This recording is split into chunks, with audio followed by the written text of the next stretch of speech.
12 people were hurt this weekend because of gun violence. The Office of Safe and Healthy Neighborhoods is tasked with curbing such crime at a grassroots level. But as WDRB's Katrina Nickel tells us, the majority of its budget will soon run out. Katrina?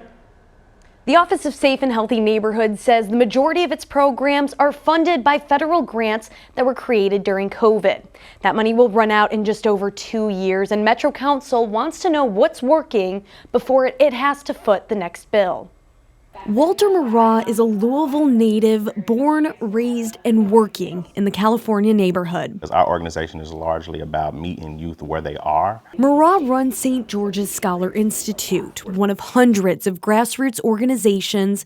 The Office of Safe and Healthy Neighborhoods, also known as OSHN, has supported financially. And I think it's important that, one, people be diligent about figuring out who's doing the work, is the work impactful? Figuring out if the office's work is impactful is what some Metro Council members are asking. Can you help me understand what are the actual specific measurable outcomes that OSHN should be accountable to? Mayor Craig Greenberg's proposed budget includes an additional $1 million of federal funding for OSHN and $45,000 from the city's budget. OSHN's Director Paul Callanan said the city's money will hire a data analyst. Federal money will pay for hiring 2 policy analysts. What they will be looking at are all the projects that are going on in the city that OSHN's involved in with intervention, prevention, determining whether those projects are successful, whether they're achieving their desired outcomes. Federal money made up of American Rescue dollars funds roughly 60%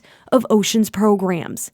That money will run out in 2026. Callanan said it will use data collected by its analysts to prove where its work is most effective in crime reduction, and why Metro should continue funding its office. We want to be in a position to be able to give the best recommendations as to what programs are effective. And help support the work of programs like Murrah's. Let's figure out what programs are working with them, how we could support those programs, and that just really expands on that work so we have more reach.